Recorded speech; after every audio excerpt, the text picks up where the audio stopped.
another installment of our Adam Smith Week. Hopefully you've been enjoying the programs through the course of the week.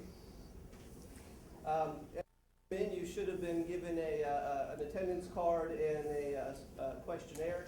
We encourage you obviously to fill those out. Those help us get not only get information back to your professors if you've been incentivized as such to attend, but also to help us with a head count.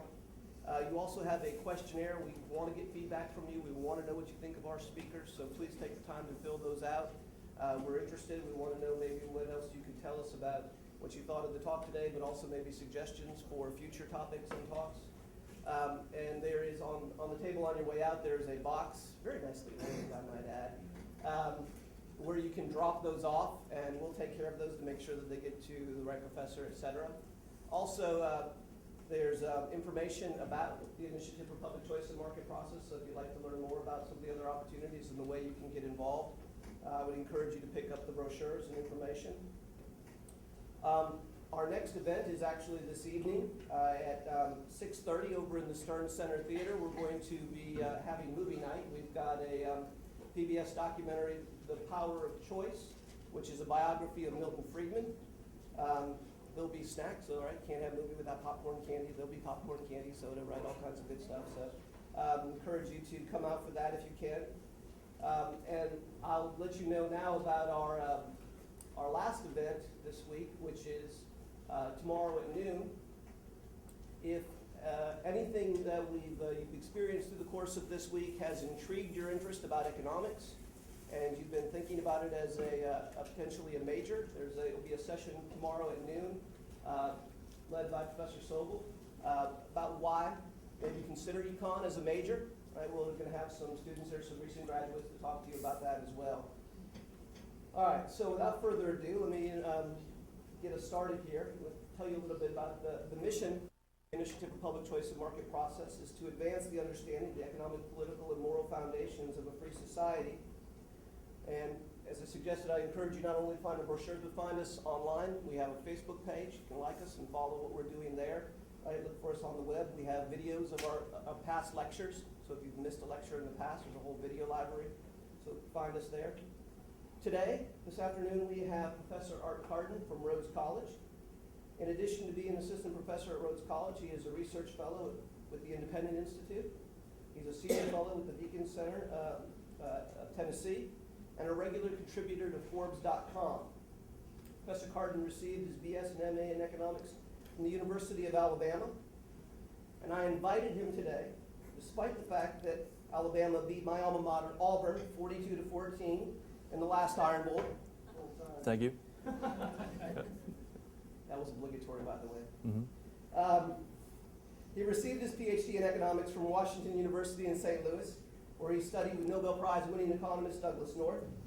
His research focuses on the role of institutions in society and is written on topics from economic development to Walmart.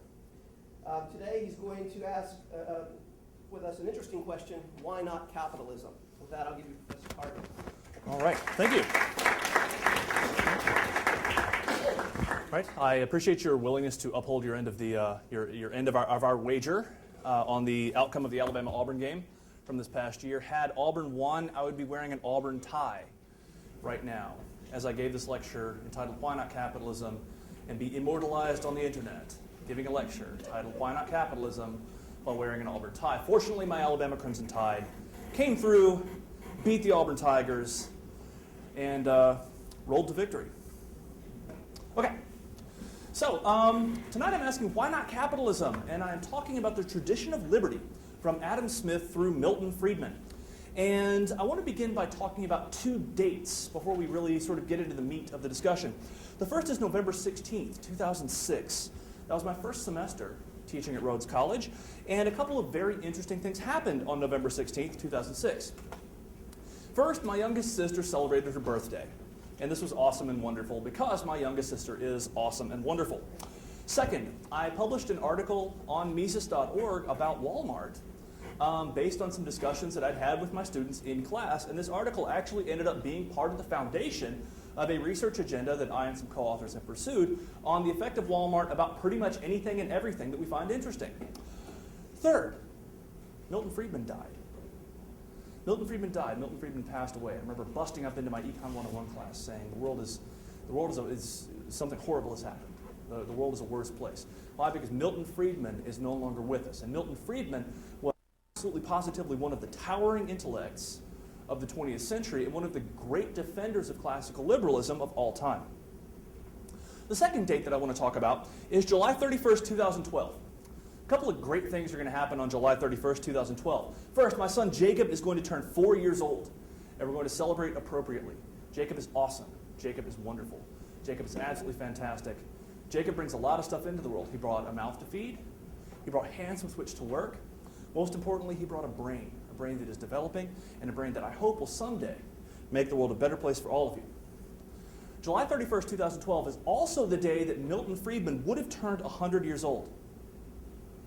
As an economist and a father, I spend a lot of time thinking about the society and the world that we're building for my children, for my children's children, for my children's children.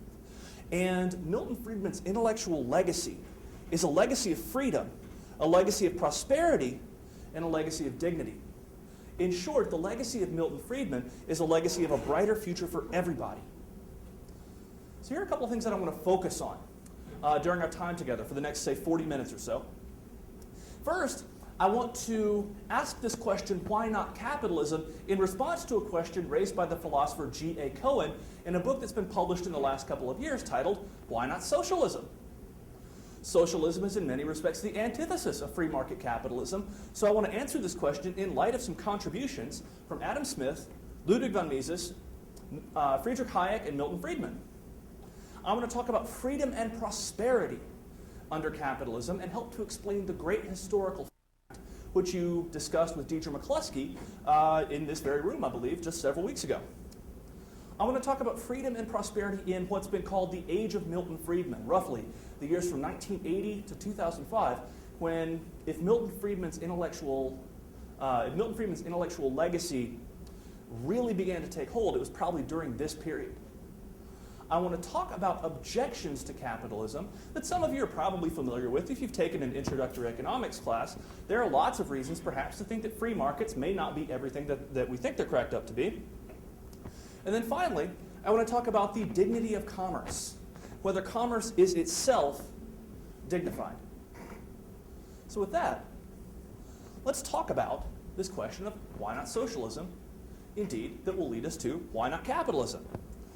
So Friedman was obviously one of the towering intellects of the 20th century, and along with scholars like Ludwig von Mises and Friedrich Hayek, he helped to extend and defend both the theoretical, the theoretical basis for the classical liberal order.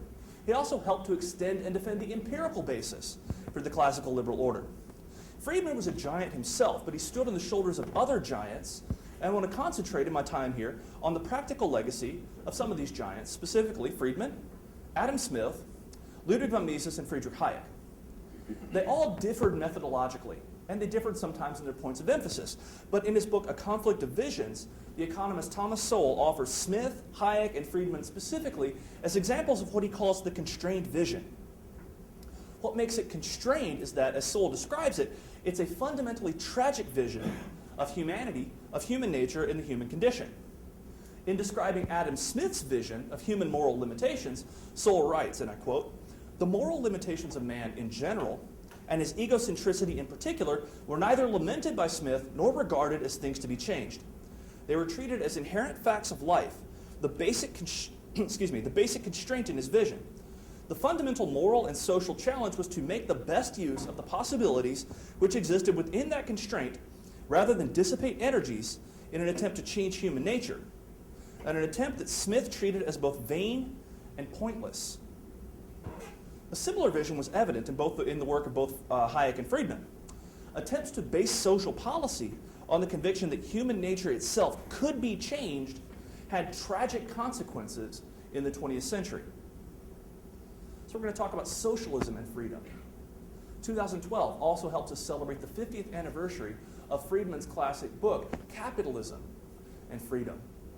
And the 20th century itself was a multi-decade-long debate over how society can be organized, over how society perhaps should be organized, and over the consequences, very specifically, of different forms of social organization. The 20th century gave us an experiment in the effects and natures of different ways that societies organize themselves and are organized. I use both of these phrases intentionally. Societies characterized by private ownership of the means of production will organize themselves, or perhaps more accurately, they will be self-organizing. To adopt a common phrase, social phenomena are the product of human action, but not of human design. To borrow from my advisor, John Nye, there are no power laws or constants in social relationships as there are in purely material or purely physical relationships. There are, however, fundamental constraints that people face. People respond to incentives. People generally do more of stuff that pays better. They generally do less of what gets more expensive. Every action necessarily has a cost because resources are scarce. The fundamental contribution of the classical liberal economists, those of us working in the tradition of Adam Smith, Ludwig von Mises, Friedrich Hayek, and Milton Friedman, has been to show how decentralized decision-making in a free market characterized by secure private property rights will manifest themselves in order, and indeed in intelligible order. This is a harmonious order. All of the exchanges and interactions in such an order are voluntary. Ex ante, people expect themselves to be better off. Ex post, after the fact, people evaluate the results of their actions and change their plans in response to the new pieces of information.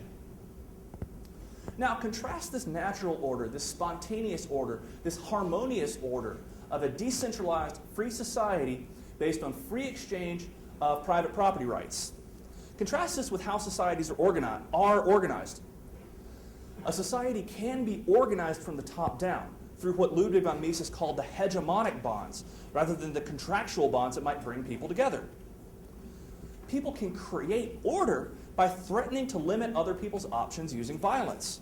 However, this is not necessarily a harmonious order because the actions are being organized on the basis of other than voluntary considerations, specifically the threat of violence in the event that the subject doesn't do what the master commands. As Mises, Hayek, and others would show, the organization of society with common ownership of the means of production literally destroys the information that is needed for rational economic calculation to even be possible. G.A. Cohen asked, why not socialism? Mises answered that question in 1920 in his essay, Economic Calculation in the Socialist Commonwealth. Hayek answered it again in his 1945 essay, Knowledge in Society.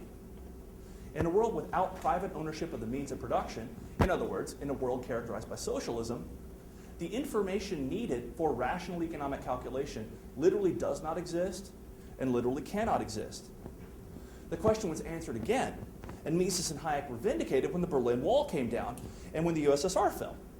Nonetheless, barely 2 decades after the wall came down, and after people started coming to grips with the sheer humanitarian horror that was the communist experience of the communist experience and the communist experiment of the 20th century, nonetheless, Cohen was able to publish a book titled, Why Not Socialism? Again, the empirical evidence that we need is going to be manifested, or was manifested, in the horrors of communism. But for a lot of people, they might point at this and say, well, this is an ideological issue. Economists tend to favor free markets for a variety of different reasons. Ideologically, they favor free markets. But for Mises and Hayek, it was not ideological. The answer was not ideological. The critique of socialism was not ideological. It was an exercise in scientific economics. They showed that socialism could not function as an economic system, as the absence of private property in the means of production means that there would be no way for those charged with making production decisions to appraise capital goods, and therefore, there would be no way for economic calculation to take place. Why not socialism? Well, for Mises and Hayek, the answer is pretty simple. Socialism is quite literally impossible, again, as an economic system. The information that is necessary for rational economic calculation literally cannot exist in the absence of private ownership of the means of production, which in turn gives rise to market exchange, which in turn gives rise to money prices, which in turn gives rise to profits and losses, which in turn gives rise to information to entrepreneurs about whether they're using resources wisely or wastefully. So let's consider how this flows one more time. Private property is necessary. In other words, the fundamental set of institutions characterizing free market capitalism are going to be necessary if we're going to know whether we're using resources wisely or wastefully. Private property rights give rise to exchange. People trade private property in markets. Trading private property in markets in turn gives rise to prices. People can use prices to appraise their actions. They can develop accounting for profits and accounting for losses. If they're earning profits, this is the market's way of telling them you are using resources wisely. It's their reward for taking resources and turning them into something that is more valuable than those resources would be in any other possible line of production. When people are earning losses, on the other hand, this is the market's way of punishing them. They're getting slapped around by the invisible hand when they earn losses. It's the market's way of telling them you are taking resources and you are using them to produce something that is less valuable than these resources would be in virtually any other line of production. This then enables people or allows people to engage in rational economic calculation. Again, this enables people to learn or determine whether they're using resources wisely or unwisely. Now, I'm going to evaluate this in light of 4 propositions from Adam Smith. The philosopher James Addison explained how what has come to be known as the knowledge problem, largely following Hayek, is evident in Smith. Smith criticized what Addison called the great mind fallacy. The great mind fallacy suggests that somewhere there can exist a great mind, either the social will or perhaps some great genius who can command all of the information necessary to organize society for the benefit of everyone. Smith noticed that social phenomena were the unintended consequences of human action and not of human design. And we're going to discuss this in light of 4 passages from Smith's 2 books, The Wealth of Nations and Theory of Moral Sentiments. Consider first Smith's invisible hand metaphor, one of the most famous phrases or one of the most famous ideas or concepts in all of economics. Here's Smith. By preferring the support of domestic to that of foreign industry, he intends only his own security.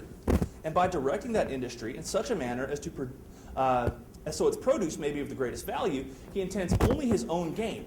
And he is in this, as in many other cases, led by an invisible hand to promote an end which was no part of his intention. So, you don't need to create social benefits you don't need to intend to create social benefits in order to actually create social benefits. Conversely, you don't need to intend to create social harm in order to actually create social harm. Smith notes here, like many of those who would follow him, that people tend to follow their own interests. Some claim that Smith is apologizing here for an immature kind of selfishness or self-absorption, like we might see in children.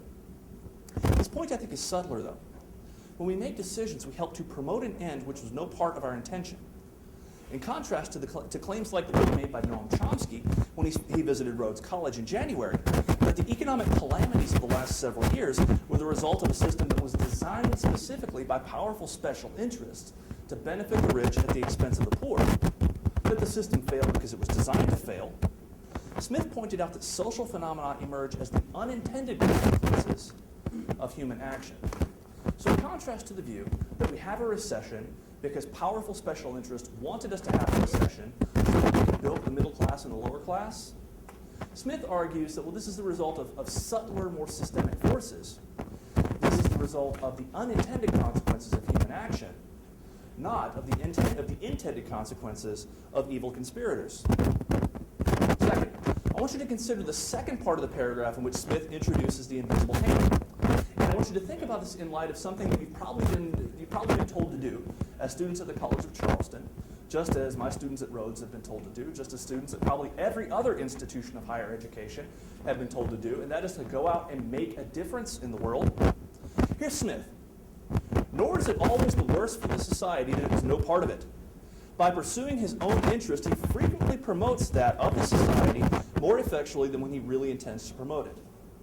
I've never known much good by those who affected to trade for the public good. It is an affectation indeed, not very common among merchants, and very few words need be employed in dissuading them from it. Smith raises an important and often overlooked point, but it's one that's evident in Milton Friedman's Capitalism and Freedom and in his 1970 essay, The Social Responsibility of Business is to Increase Its Profits. This is not short-sighted or callous, as some critics might charge, that people might pursue their own interests, that business might pursue profits, that indeed businesses might see it as their social responsibility to increase their profits. As Friedman notes in his essay, discussions of the social responsibility of business are often lacking in intellectual rigor what they offer in emotional appeal. As Mises and Hayek showed, profits provide clear signals about the value of what is produced and the value of what is consumed in the production process. The signals produced by profits and losses encourage people to move resources from employments of lower value to employments of higher value. As Mises and Hayek argue, private property gives rise to exchange, gives rise to prices, gives rise to profits and losses, gives rise to rational economic calculation. Conversely, when we socialize the means of production, when we don't have private ownership of the means of production, when we don't have private property, we can have no exchange. When we can have no exchange, we can have no prices. When we can have no prices, we can have no profits and losses. When we can have no profits and losses, we can have no rational economic calculation. Indeed, Mises, Hayek, and those who came before them kind of biased the case against themselves. They assumed the best of all possible information about the intentions of the social planners, the best of all possible circumstances about the information available to the social planners. So they assumed effectively perfect people who know everything are in charge of social planning. And they showed that in the absence of private ownership of the means of production, rational economic calculation, even among such worthies, is still not possible. Smith note, in the selection that I just quoted, points out that he's not seeing people who have done much good by affecting to trade for the public good. Points out a seeming paradox. The signals are clear when one pursues his own interest, but to pursue the social interest is an attempt to negotiate much murkier water. For all of our talk of service, to maximize profit is to put the interests of others, shareholders and consumers, ahead of one's own. To maximize profit, as a business person, you're putting the interest of your shareholders and the interest of your customers ahead of your own and ahead of your own ideas about what people should be doing. To seek social goals, in quotes, is to put one's own vision of a good society ahead of the interest of shareholders and customers. And the signals lack clarity relative to profits and losses that are generated by the marketplace. Indeed, the pursuit of social ends often creates new, perverse incentives. As economists have pointed out, it's very difficult to give away money that actually benefits people, or to give away money in a way that actually benefits the people we're trying to help. If you advertise, we're going to give away free money, you expect people to line up for that free money, and to compete with each other for that free money by waiting for it. Under the right conditions, the full value of whatever you're trying to transfer might actually fully disappear. So it's going to be very, very difficult to give, even under the best of circumstances, even if you intend to do good, it's going to be very, very hard to actually accomplish good. This has important, perhaps even dismal implications for the person that Adam Smith called the man of system. We meet the man of system in Smith's first book, The Theory of Moral Sentiments. And I quote, "The man of system, on the contrary, is apt to be very wise in his own conceit, and is often so enamored with the supposed beauty of his own ideal plan of government that he cannot suffer the smallest deviation from any part of it. He goes on to establish it completely and in all its parts without any regard either to the great interests or to the strong prejudices which may oppose it. He seems to imagine that he can arrange the different members of a great society with as much ease as the hand arranges the different pieces upon a chessboard. He does not consider that the pieces upon the chessboard have no other principle of motion besides that which the hand impresses upon them, but that, in the great chessboard of human society, every single piece has a principle of motion of its own, altogether different from that which the legislature might choose to impress upon it. If those two principles coincide and act in the same direction, the game of human society will go on easily and harmoniously, and is very likely to be happy and successful. If they are opposite or different, the game will go on miserably, and the society must be at all times in the highest degree of disorder." As Mises and Hayek showed again, the case for the classical liberal paradigm in Adam Smith is also scientific rather than ideological. That people have diverse plans, preferences, and talents is essential to the social, economic, political, and cultural vision of Adam Smith. It seems to escape the one that Smith criticizes as the man of system. Smith is explicit on the practical problems of interventionism in to the fourth and final quote from Smith that I want to consider, this also from The Wealth of Nations.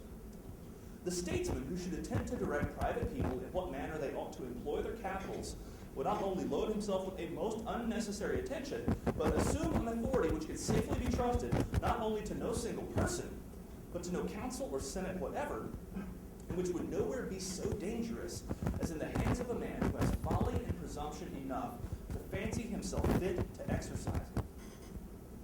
In other words, the statesman who should attempt to direct the actions of private people is not merely likely to waste resources. The statesman seeking to direct private people in how to employ their capitals is dangerous. Smith's discussion, and the discussion offered by Rhodes and Hayek in their criticisms of socialist economic planning, is an exercise in what scholars today call robust political economy. This is again especially evident in the work of Mises and Hayek, who showed that even under the best of all possible assumptions about the information and the incentives and the disposition available to the central planners, rational economic calculation is itself not possible. Rational economic calculation itself is not possible in a world where we don't have private property rights, we don't have private ownership of the means of production. In his book, The Undercover Economist, the economist Tim Harford refers to competitive markets as a world of truth. In such an environment, prices give true signals about the relative scarcity and desirability of consumers' goods and various means of production. In light of the truth told by prices, entrepreneurs, investors, and consumers are able to cooperate in such a way as to make the most of the scarce resources at their disposal. Reality, however, presents a bit of a complication. Government intervention distorts the signals that markets send, and in so many words, the prices are lying in a world where they're distorted by intervention. Again, Mises, Hayek, and many others have pointed out how this is not necessarily a problem with the price system as such, but a problem with the sources of distortions in the price system. So one might argue that yes, in fact, capitalism is great. Capitalism is wonderful. Free markets are great and wonderful. But the freedom that we have in a free market society, the freedom that we have in a capitalist society, might be the freedom to starve, the freedom to sleep under a bridge, something like that.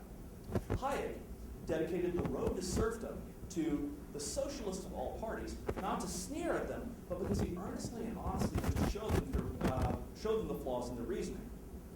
He notes, and I quote, "The coming of socialism was to be the leap from the realm of necessity to the realm of freedom." What, however, does he mean by freedom here? Is it capabilities? Is it non-interference? Or is non-interference perhaps conducive to more expansive definitions of freedom? In the recent book, A Brief History of Liberty, the philosophers David Schmitz and Jason Brennan consider several different ways of thinking about freedom. People mean different things when they say freedom. Some people mean what's called negative liberty. Schmitz and Brennan discuss several definitions and offer one conception of liberty as, and I quote, "an absence of obstacles wrongfully imposed by other people." For some, this means that people have the freedom to starve again. A positive conception of liberty might be thought of as, in Schmitz and Brennan's words, quote, "a power to do what is right." So some people, in discussing the Smithian paradigm, or in discussing Milton Friedman, or discussing economics very generally, might posit a potential trade-off between liberty and equality, or between liberty and justice, and say, well, liberty is great, but do we not need redistribution in order to ensure justice? Do we not need some kind of intervention in order to ensure equality? I think that guaranteeing negative liberty, guaranteeing non-interference, is in fact conducive to the kind of positive liberty that people might associate with increases in capabilities, with increases in the ability to be human. Think back to Adam Smith.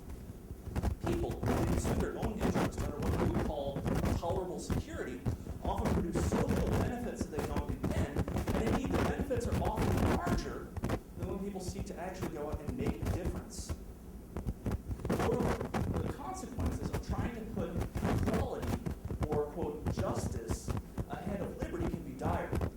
Here's Milton Friedman, writing in conjunction with his wife Rhodes in their book Free to Choose. And I quote, "A society that puts equality in the sense of equality of outcome ahead of freedom will end up with neither equality nor freedom." Okay, now why is this the case? Because, as Thomas Sowell and many others have pointed out, if you want to guarantee equality of outcome, that the ability to use force. Economic freedom is part and parcel of the set of institutional and cultural changes that have produced what Chomsky calls the great economic fact, which is the explosion in standards of living of the last 2.5, 3 centuries. For Friedman, economic freedom is not a luxury. Economic freedom, freedom to trade, secure private property rights, things of that nature, is not just something that's nice to have. Friedman argued that economic freedom is necessary for political freedom. As he notes in several different places, it's impossible to have meaningful political freedom when people don't have economic freedom. He points out that there are examples of societies in which people might have economic freedom, but not political freedom. He argues, however, that he can't think of any societies in which people have political freedom without economic freedom. And that's going to consider a subtle question as well. Friedman and several others have asked, what does political freedom mean when the government controls the means of production? When the government controls the means of production, what does your political freedom actually mean? How free are you when the government owns the press and the paper that you want to use to print your political tract? How free are you if the government owns the means of production, and those means of production include the server on which you use to post your blog criticizing a congressperson or a senator or a president? How much artistic freedom do you really have when the government is charged with telling you how to use the means of artistic production? Things like pens, paper, canvas, and paint.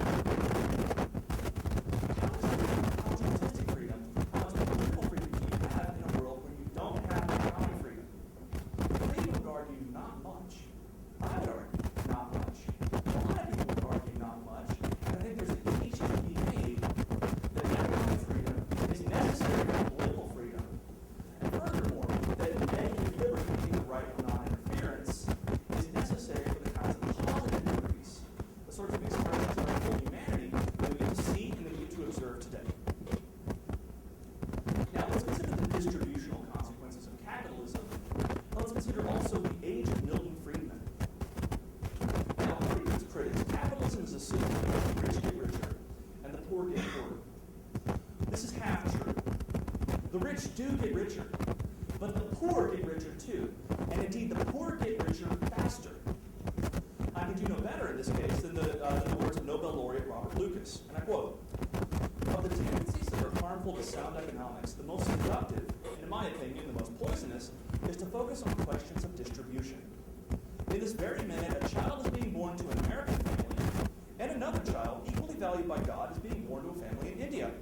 The resources of all kinds that will be at the disposal of this new American will be on the order of 15 times the resources available to his Indian brother. This seems to us a terrible wrong, justifying direct corrective action, and perhaps some actions of this kind can and should be taken. But of the vast increase in the well-being of hundreds of millions of people that has occurred in the 200-year course of the Industrial Revolution to date, virtually none of it can be attributed to the direct redistribution of resources from rich to poor. The potential for improving the lives of poor people by finding different ways of distributing current production is nothing, and he emphasizes nothing, compared to the apparently limitless potential of increasing production." In an ongoing series of books on the bourgeois era, teacher McCluskey is explaining how the rise of the Western world is explained by a change in rhetorical habits. Perhaps most importantly, what Professor McCluskey is showing is how what she calls the bourgeois deal, which is basically let me innovate, let me make some money, don't pay too much of it, and I'll make you rich in the process, is working to benefit not merely the wealthy, but primarily the least of these among us. This has been a centuries-long process that resulted in an explosion in standards of living in Europe, and Europe's overseas extensions, and it is starting to diffuse into the rest of the world. Our ancestors lived on next to nothing relative to what we enjoy today. $2 a day. Our ancestors enjoyed life expectancies that reached the dizzying heights of 24 years of age. Our ancestors, in the words of a cartoon that I saw once recently, got plenty of exercise, ate everything that's organic and free range, and very few of them lived to see the age of 35. The capitalist achievement, in part, is the luxury right now of sitting in a comfortable room and debating and discussing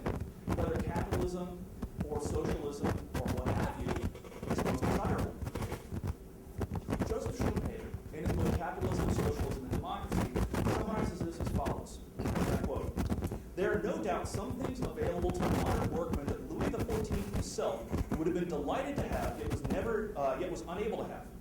Modern dentistry, for instance. On the whole, however, a budget on that level had little that really mattered to gain from capitalist achievement. Even speed of traveling may be assumed to have been a minor consideration for so very dignified a gentleman.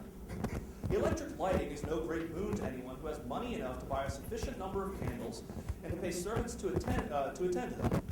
It is the cheap cloth, the cheap cotton and rayon fabric, boots, motor cars, and so on that are typical achievements of capitalist production, and not, as a rule, improvements that would mean much to the rich man. Queen Elizabeth owned silk stockings. The capitalist achievement does not typically consist in providing more silk stockings for queens, but in bringing them within the reach of factory girls in return for steadily increasing amounts of effort.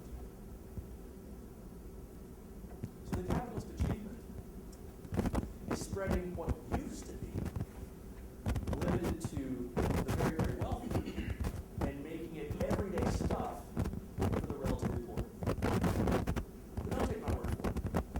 In 2009, the economist Andre Schleifer published an essay in the Journal of Economic Literature in which he summarized some of the things that happened to the world during what he called the Age of Milton Friedman, which again dates from roughly 1980 to 2005.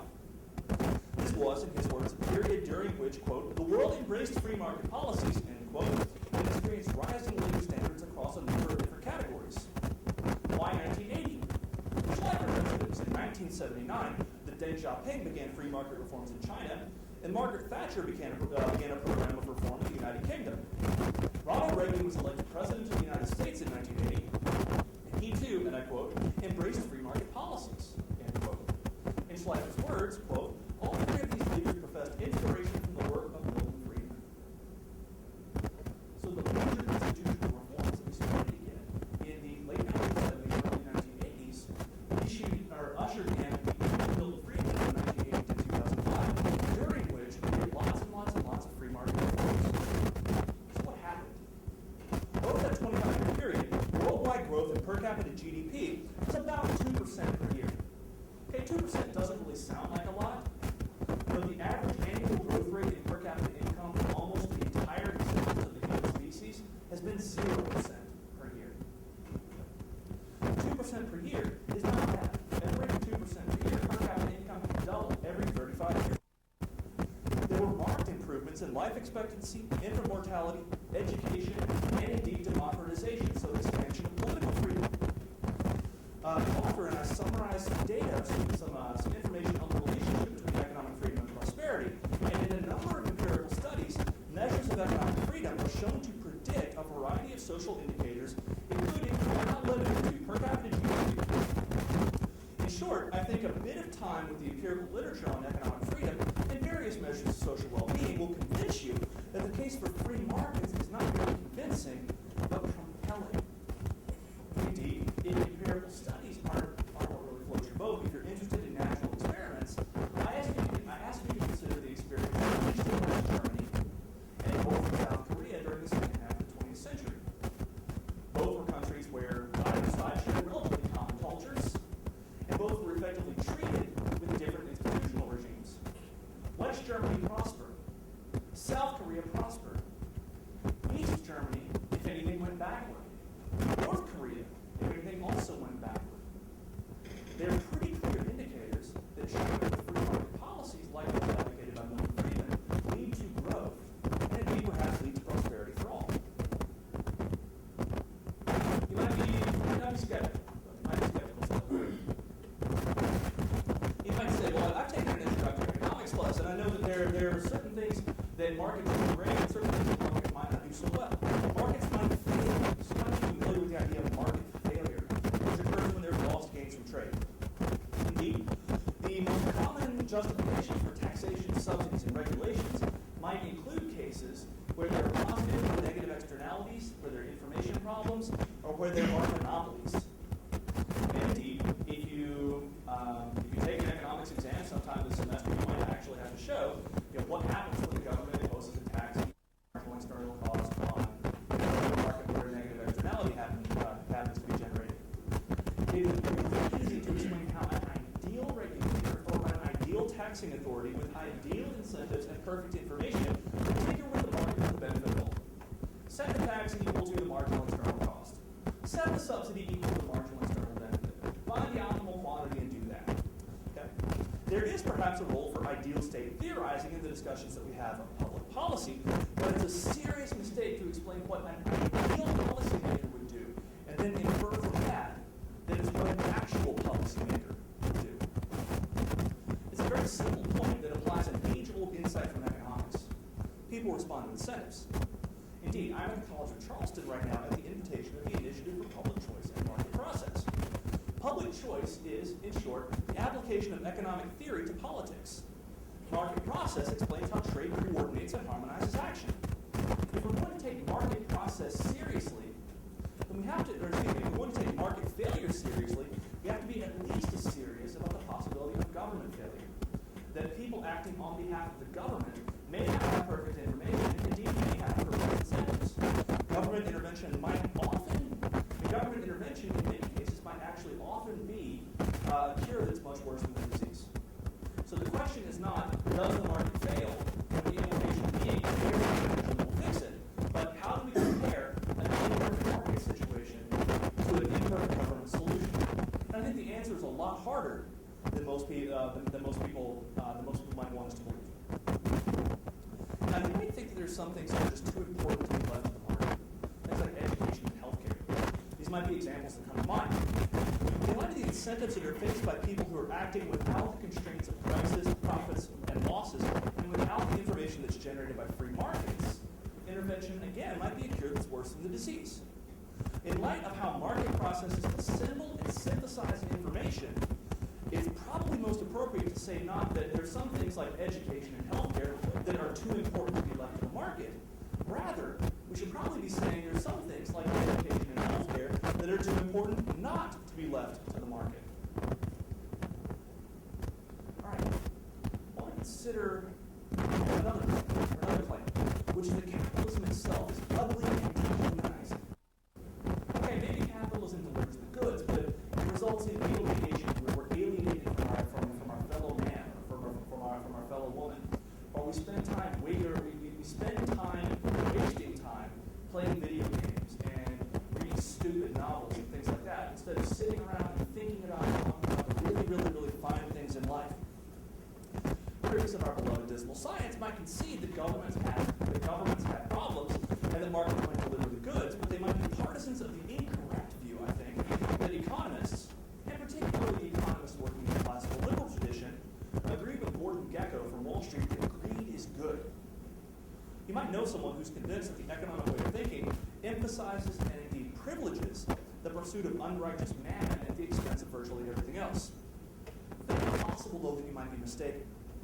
There's relatively little evidence that capitalism exacts a tragic moral price from all of us, as Deidre McCluskey is showing in her ongoing series on the bourgeois era, and indeed we have more art, more literature, more time spent to contemplate the good as a result of the fact that we've increased our stock and supply of the goods.